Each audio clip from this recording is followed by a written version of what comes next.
Just imagine that you have become the most powerful person in the world. How much power? 1.3 million soldiers, 589 nuclear missiles, 3,652 fighter jets, and 361 battleships and submarines, all just waiting for your command.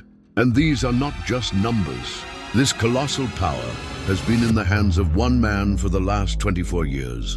Vladimir Putin, Russia's autocrat, spy, warrior, and a man chasing a dream.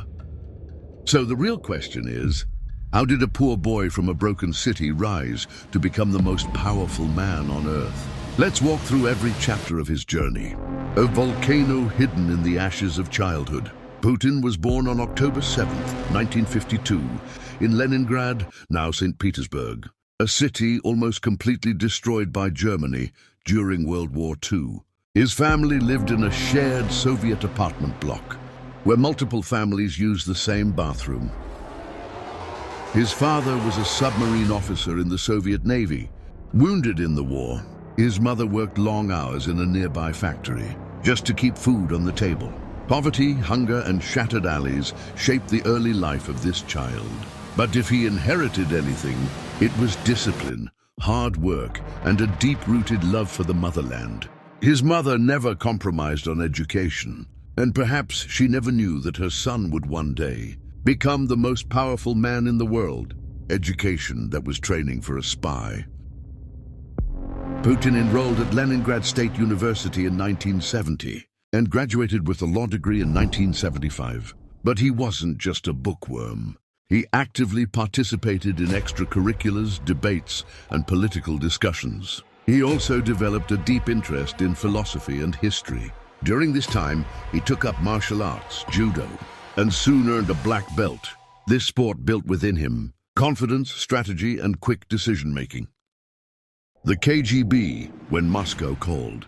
Right after graduation in 1975, Putin's life took a sharp turn. He joined the KGB, Soviet Union's notorious intelligence agency, known for producing some of the world's most skilled spies. Here he trained in secret operations, code breaking, psychological warfare, surveillance of politicians. Eventually he was posted to the KGB's first chief directorate, responsible for managing foreign operations and monitoring internal political figures. A spy in Germany in the streets of the Cold War. In 1985, Putin was stationed in Dresden, East Germany, at the height of the Cold War. There, he operated against West Germany's intelligence, the CIA and NATO. But by 1990, the Soviet Union began collapsing, and Putin was left disillusioned.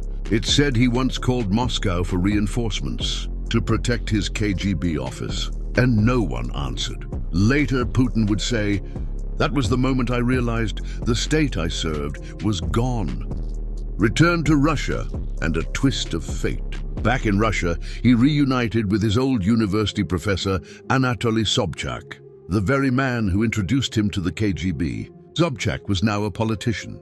Putin began working with him and eventually became the deputy mayor of St. Petersburg. Then in 1996, when Sobchak was accused of corruption, Putin stayed loyal and helped him escape Russia safely.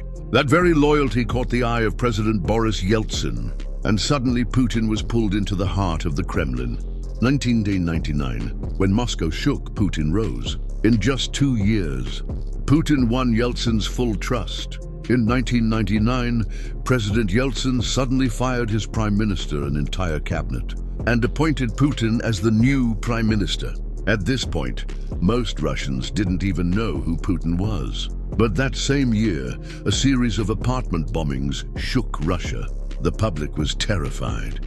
And then appeared Putin on national television.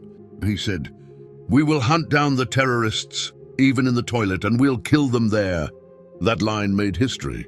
He ordered massive airstrikes on the Chechen city of Grozny, flattening it in days. This became Putin's first military success, and he was suddenly hailed as a national hero. And then, on December 31st, 1999, Yeltsin resigned, and Putin officially became president of Russia. The global game that never stopped. From 2000 to 2008, Putin maintained a relatively low profile globally. But after that, 2008, war with Georgia. 2012, support for Bashar al-Assad in Syria against the US and NATO.